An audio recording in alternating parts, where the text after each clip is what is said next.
everyone. My name is Catherine Gorley, and I'd like to thank you for tuning in today for another episode of the Injury Prevention Academy, a podcast brought to you by DORN Companies, the country's leading wellness-based pain management and injury prevention company. DORN is committed to reducing costs of healthcare and workers' compensation, as well as reducing lost productivity, which has resulted in over $100 million in savings over the last 20 years for our clients. Joining us today is Keith Osborne. Keith is the ergonomist for Seattle City Light, where his multifaceted process saved $70 million in just 6 years.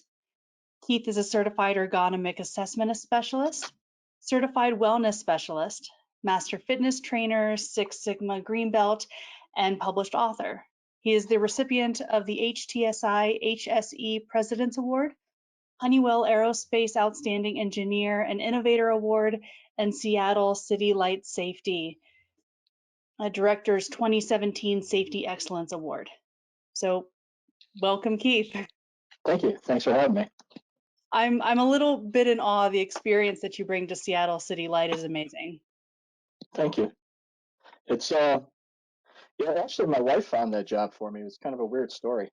We Really? we were living in Colorado. Yeah, she was. We were living in Colorado, and she wanted to. We came up here on vacation, and she wanted to move, and she said, "Let's go to Seattle." I said, "Okay, find me a job."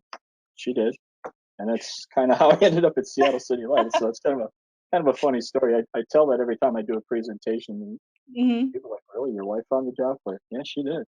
She found it. I mean, why not? Yeah. eh, Why not, right? Yep. Well, But, thank you so and, much. and I'm glad she did. Oh yeah, absolutely. No, see, Seattle is just a gorgeous place. It You is. know, It is. I'm partial to Colorado myself, but Yep, we enjoyed Colorado as well. I was there. I retired out of the Army there, so I was there probably 14 years before we moved. So, oh, that's great. yeah. That's great. Yeah, there are quite a few bases in Denver and around Mm. Colorado, so Yeah, we were down Fort Carson area, south of Colorado Springs. nice. Yeah. Nice. Well, thank you so much for joining our podcast. And I know that we can't hear or can't wait to hear your insights into the world of ergonomics and wellness. Thank you. Now, you just mentioned that you were in the Army, and I know you retired after almost 25 years. So how has that experience, including say even basic training, informed some of your ergonomic approaches like posture, spatial awareness, body mechanics, and stuff like that? Yeah, it's from my civilian standpoint, I would say it was more of a pain thing. Yes. There were a few injuries involved in 25 years of military service, broken bones, and a few other things. But more so than that, you can look back on the military training that you get, and it is about posture. It's about holding your equipment correctly. It's about having things within easy reach so you can complete a task or get something done quickly. Hmm. So from that and just the fact that I had been a leader in the military for 23 of those 25 years, I was able to get into a civilian job and say, okay, now how can I apply these disciplines to what I see here? Yes. And being in pain when I first got to Honeywell, which is where I worked in Colorado Springs, it Hmm. was a thing where I can't stand the chair I'm sitting in. Why is this desk so high? Why can't we do this ourselves? And so I started just tinkering with things, and then finally my boss was asking me what I was doing, and I told him, I said, this is uncomfortable. How can people work like this? And Right.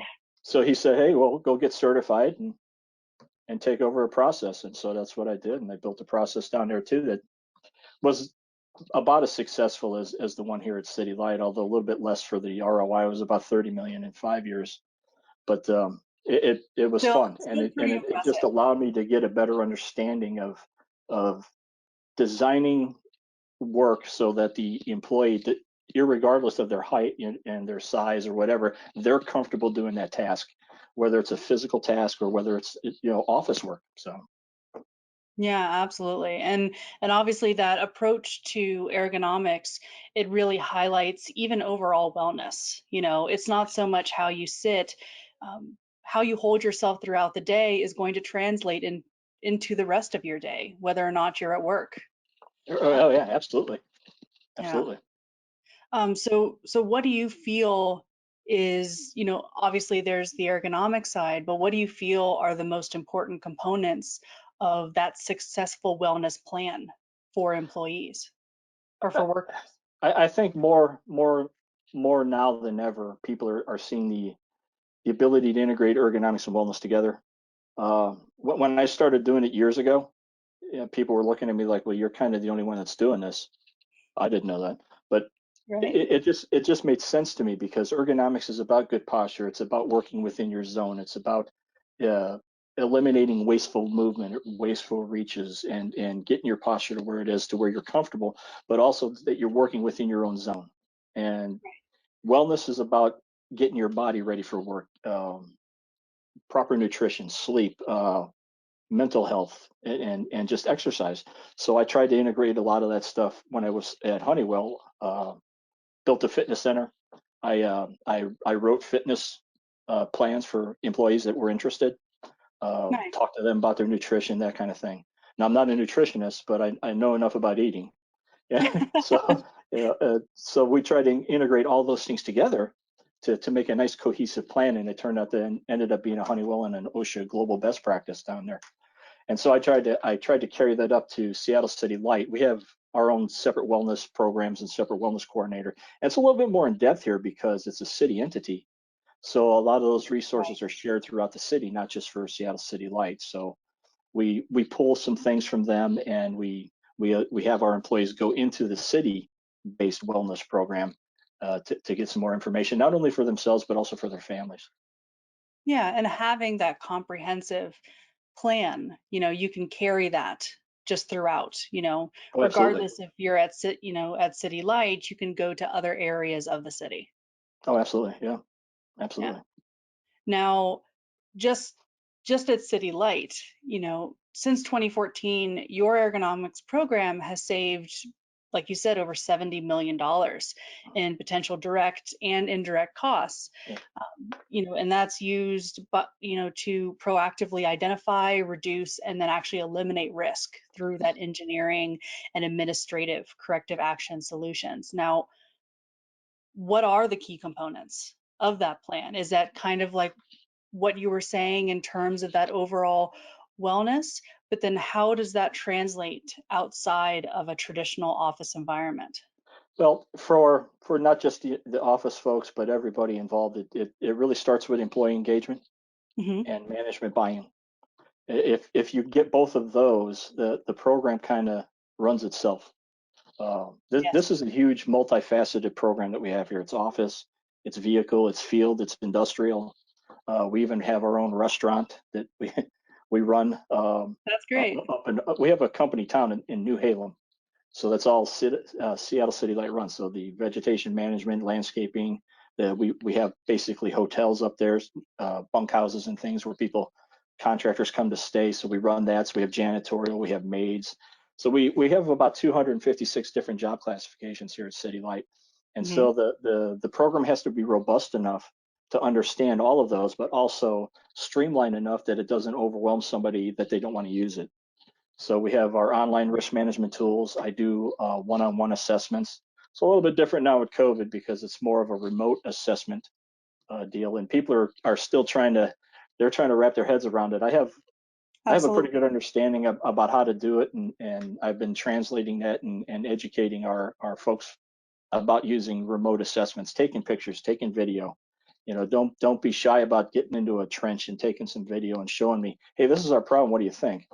Yes. And that way we can work remotely. But I do, if they're very high risk type jobs, I will go out to the site still and do one-on-one assessments when Oh, it's that's nice. really needed and it's hard to take those photos and do your job at the same time. So Right, but using those photos where you are a remote worker, but it still feels like you are part of that environment. You're oh, still absolutely. part of that workforce. Hmm. And the other nice thing about having online databases is if you, for instance, in the office environment, if you've done an office assessment for somebody, now they're working from home, you can Hmm. take the data that you have for their workstation, the measurements, the heights, where the monitor needs to be, the type of chair they're sitting in, those types of things. And then we can translate that into a home setup and say, okay, here's what we need to tweak. Do we buy them equipment? Yeah, and in some cases we do. Most of the time, we've had people take their stuff home, which has helped out Oh, a lot. But where they yes. can't do that, we'll just buy them new equipment.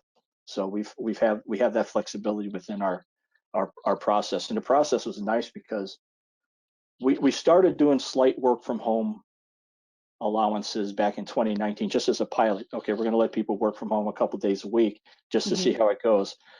Lo and behold, here comes the pandemic, and now people are working from home. So we were kind of a step ahead of a lot of organizations because I already had it built into our process, how we were going to negotiate work from home issues.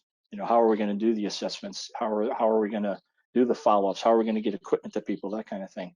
So we kind of had a little bit of a plan in place. All we had to do was flesh it out when 2020 hit and everything else broke loose.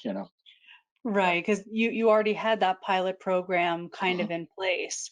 Right. Um, the I'm sure the growth of that remote working environment was absolutely massive. So how did that process happen between just that small pilot amount to now possibly the majority of the workforce?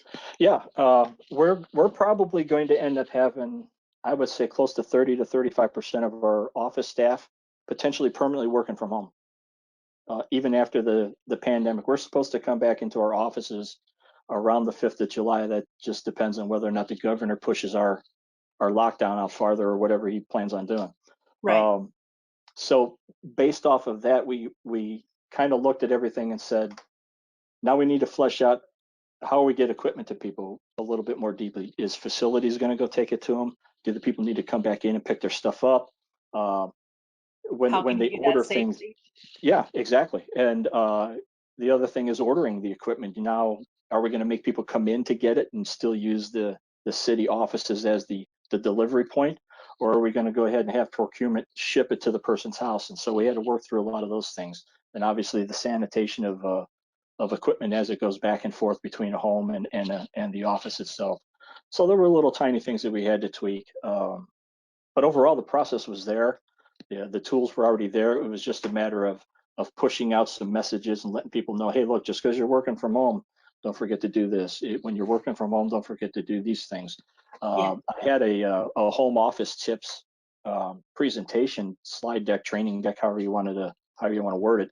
I built that actually years ago when I was working in Colorado, and I just Hmm. brought it up here.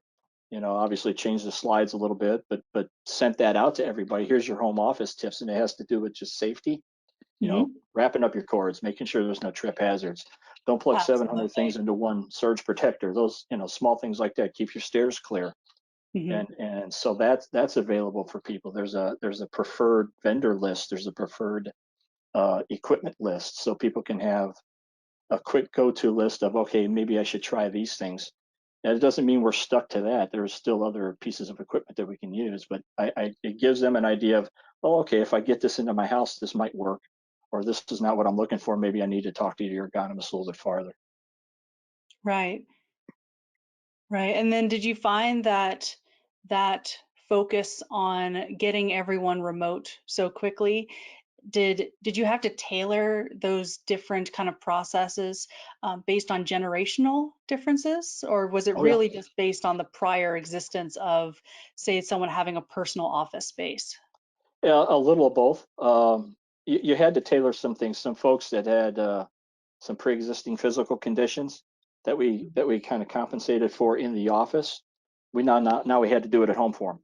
And some folks we Right. had to get things, yeah, instead of just shipping a desk to somebody and letting that person build it themselves.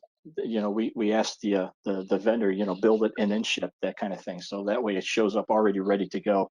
Hmm. So yeah, there were some generational things. The younger people tend to have less issues at home. Whereas Hmm. some of us who are a little bit older, we tend to have poorer habits at home because we kind of get lazy and we kind of get into our way, and we don't necessarily pay as much attention to how we're sitting and how we're working at home versus we go into the workstation. Okay, I have my setup. It's been adjusted and everything's good to go. I really don't have to worry about anything. I just come in and work. It's not like that at home because some people don't have that nice dedicated home office. We got to carve a space out for them. Right. Right. All of a sudden that second spare bedroom Oh yeah. was completely gutted and an office was moved in. Oh sure. So one of the first things I did was I did a bunch of videos for the company on alternative workstations. So are you working from a raised counter? Okay, well, how can we do this? So we talked about how to set up a counter with and without ergonomic equipment. Okay, I can stack boxes, I can stack books if I don't have the ergonomic equipment, or until the ergonomic equipment shows up, this is what I can use, and it gets me comfortable. Uh, a chair, standing, how often do I switch from seated to standing? Are you using your kitchen table? Or if worst comes to worst, are you sitting on your couch? How can we fix that to Right. have you as Absolutely. comfortable as we can get you? And there's some folks that have to do that, but we came up with solutions. Raising up your laptop so that way you're sitting back in your couch, and then you have a separate surface for your keyboard and a separate surface for your mouse, but it's sitting kind of more on your lap, so your hands and arms are still relaxed and still comfortable, and your neck is up. So videos for all that stuff. I even did one for sitting outside on your patio. So yeah, well, that Oh, was that's I kind of great. threw that one in because we have a really nice backyard, and I thought, Okay. I'm going to show off the backyard and show how you can actually work outside too and still be comfortable. People love that one. Well, So I don't know. I might steal that and work outside during the summer. That's a yeah, great idea, actually. yeah. So those videos help folks that maybe didn't right away have equipment that they could bring from the office because maybe their setup in their office was already okay, and we didn't Mhm. have to add equipment to get them comfortable. This allowed them to kind of jerry rig some things and stack books and move things around and put pillows on your chair for lumbar support and those kinds of things Yes. until they could get the right equipment home. Yeah. Right. And now we've been, in this for a pretty solid year. I'm sure a lot of that was kind of that ongoing process Oh yeah, yeah. of, It just as we went through, we saw some things that didn't work and some things that did work. Things that didn't work were more informational, I would say. People didn't really have access to the information. We thought maybe having in the old areas that we had stuff stored and for people to access would be enough, but it wasn't because some folks didn't have the connectivity. They didn't have work computers and laptops to bring home yet. So there was a little bit of a delay getting everybody laptops and that kind of thing. But once all Mhm. that stuff caught up, then we had our normal areas to where we could access and give information to people, and it started to run a lot more smoothly. Yeah. And like you said, you're looking at probably 35% Yes. of people, I think, just continuing to work from home. Do you think that's kind of going to stay pretty constant, kind of going into this decade? I would not be surprised if it was. Um, Mainly just from a cost savings aspect too, because real estate in downtown Seattle is ridiculous. It it just it just as a closet goes for like 2 grand a month. And But but the, yeah. but the whole thing is companies, they want to shrink their space, but they still want to be efficient. They still want to be agile. They still want to be able to get work done at a high level and be accurate. And we've noticed that a lot of the organizational units, the departments that have their folks working remotely, are doing a really good job of getting their data done, getting their processes done. Even our Mhm. customer service folks are doing a really good job working from home, being able to help our customers, which are the citizens of the city of Seattle that need power.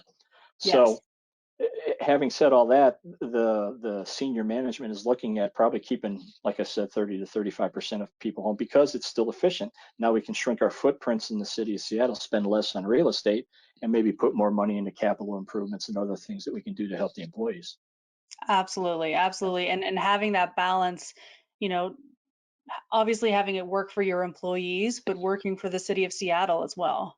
Oh yeah, absolutely. Because it's the city is our stakeholder. We're a public utility. Hmm. The folks that we provide power to, those are our stakeholders, and they want to know how we're spending our money. And if Right. we're doing it smartly, and we can show that return on investment, and we can show that, hey, by doing this, we're actually more efficient, more agile, and you're less prone to probably have a rate hike because we need more money to do stuff, or we need more money to cover worker comp costs, which have steadily dropped since I've been here. Yeah, Yeah, it's just a win-win if we can show that we're more effective doing what we're doing now. absolutely. Now, as well as setting up that home office, now so many people are working from home. They don't have that office environment with people around them. And what I've found has really sprung out of this past year is making mental health just a number one priority for employees, for coworkers. Is this an area of wellness that you think will continue to grow and just evolve?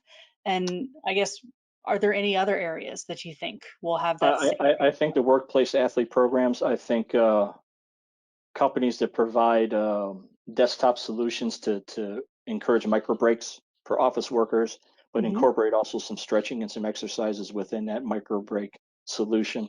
I see that getting bigger. I do see workplace athlete programs for field employees, industrial athlete programs getting Hmm. bigger. But the mental health aspect is huge, especially with people locked down and you're feeling claustrophobic and you don't Yes. have that one-on-one interaction. Sure, we can sit here and talk like you and I are today, Right. via Zoom or Skype or whatever we're using, and there's a little bit of interaction. You still have that personal talk, but you don't have that feeling you did in office where you walk by, high five somebody, or have that come by and Exactly. sit there and have a cup of coffee in the cube and go, hey, how's your day going? That kind of deal. Yes. That's missing, and it really does impact the mental health of folks. Uh, you have a lot more distractions as well if you have a family with kids and kids have to get homeschooled or they're going to school and maybe your wife has to work together. Now you got bandwidth and uh, Hmm. tons of other things are impacting. So there's a lot more stress and strain. Even though it's nice for myself personally, my commute was about an hour and a half one way every day. Oh, I would wow. drive down to the ferry crossing, ride a ferry for an hour, and walk up a hill to work, and then reverse it in the evening. I didn't mind the trip. It was very relaxing, but that 3 hours now is gone out of my day, so I can get in and do my work and get out. Um, but you miss that personal interaction. You miss that one-on-one kind of feel to what you do, especially with what I do, because there was Mhm. always that. And I knew everybody, and so now with Yeah. all the new people coming in, I don't know hardly any of them because I haven't met them yet. So Right. it's that aspect I think is going to continue even if we get through the lockdowns and even if vaccinations are great and even if all that stuff goes well and goes according to plan and the country gets back open and we open up businesses again, I still think that mental health going forward is going to be a huge aspect uh, uh, to your overall workplace wellness. And it will impact ergonomics because mentally, if you're not there, you tend not to sit right, you slump over, you're doing one of these things. And Hmm. and so that impacts your ergonomics as well. So mental health, yeah, it's going to be a huge issue. Yeah, and even if you are returning to the office, having that support for what you're doing, the stress, because you know stress will be different either Hmm. at home or at work. That's just the nature Oh, nature absolutely, of yeah, it. But really investing and really seeing or having employees see that support in their mental health. yeah, I think. absolutely. And the city of Seattle does a pretty good job. We have an employee assistance program, and Hmm. it's a kind of a multifaceted approach to help folks with a lot of different things, not only for the worker but also for the family. So it's they do a really good job. I'm pretty impressed with what they do. That's amazing. That's amazing. Now, how I'd say overall, you have the experience in the military, you have the experience at Honeywell and at Seattle City Light. How crucial is it to have that culture of wellness and safety at your workplace? It's it's honestly it's everything. Uh, all the successful companies have great safety programs, have great wellness programs. Hmm. They're slowly understanding the interactions between the two. I pat myself on the back for that one. But Yes. all these things are starting to come together, and companies understand that if we can provide a really sound, safe work environment where there's good wellness initiatives, where we're taking care of employees, you cut down on your turnover rate, you cut down on your injury rates, cut down on your worker comp costs.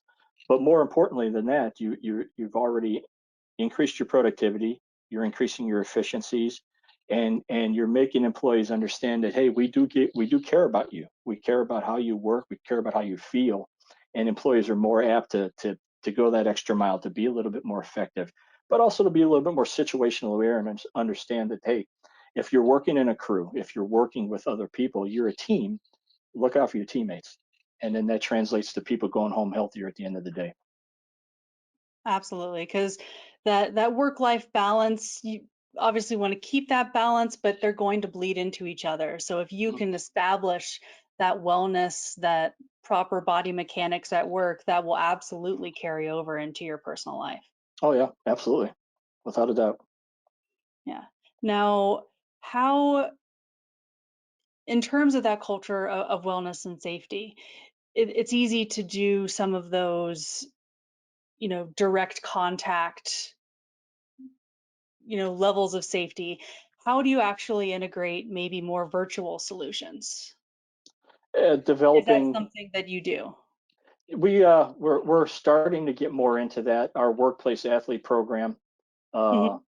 we use a lot of videos and a lot of virtual interactions when we get into safety meetings. That way, if you can't be at that safety meeting, we can pop up a video, we can pop up a virtual talk, and walk through some workplace athlete issues and show new exercises and check in to see how everybody's doing with their stretching initiatives and their warm up initiatives. I hate calling them stretching initiatives because they're really not stretching. It's more Right. body warm up. It's So it's it's conditioning your body to actually do the exactly. work that it needs to. Yeah. So we're slowly getting into that aspect of everything as we upgrade our conference rooms and upgrade everybody's equipment so they can do video chats and we can do videos a little bit more freely. We sent out brochures and PDFs and other things that they can use and download and post and keep their guys up to date with what we're doing for them from a wellness and workplace athlete aspect. But also, there's always that blurb at the bottom. If after you've done all these things and you've minded how you've kept your body and you get your body in the right work position and you're Hmm. still in an awkward posture, it might be time to call the ergonomic guy in to do an evaluation so we can see if we can't tweak it even more. Maybe we need a new tool. Maybe the task needs to be changed. Maybe engineering needs to get involved and redesign, say, an underground vault because where the cable comes in, it's not at the right position. So those kinds of things all still will come into place, and we're getting there.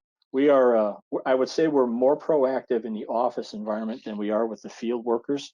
But Hmm. that was only because there was a little bit of an office process when I got here, and there was nothing for the field guys. So we're kind of one of these deals, and we're slowly catching up with everything.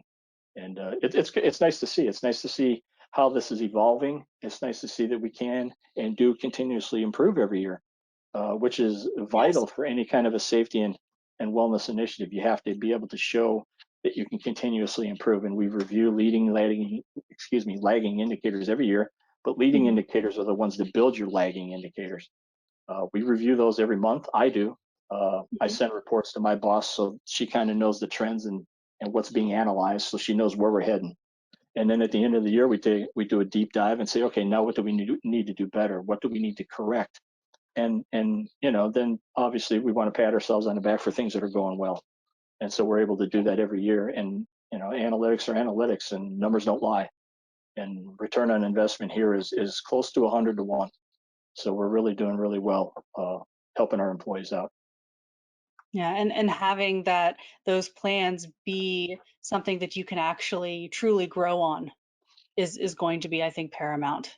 Yeah, like I tell everybody, and it really doesn't matter what standard we're talking about. It could be as simple as a footwear standard. It could be whatever standard we're talking about, but that's the living, breathing document. And if you Mhm. build it to where there's no room for improvement, that standard is going to die. You're going to get to a point where it's just going to die off because no one's paying attention to it anymore. But if you have something that's continually evolving and you're adding something new, you're pulling out old that doesn't work anymore or isn't needed anymore, but you're Mhm. adding other new facets to that program, that process, and success is going to come. That's great. Well, Keith, thank you so much for No, joining us thank today. you. Yeah. This has been a great discussion. I really look forward to seeing how the Seattle Light program grows, even further, just throughout these next couple of years, just really enriching the lives of the office workers as well as the field techs. Oh, absolutely. It's been a Yeah, fun ride so far. I'm looking forward to seeing how this actually grows even better in years to absolutely. come. Yeah. Absolutely. Well, thank you so much. And thank you all for joining into DORN's Injury Prevention Academy. And tune in next time to learn more about the innovative steps and programs taking place in today's world of safety.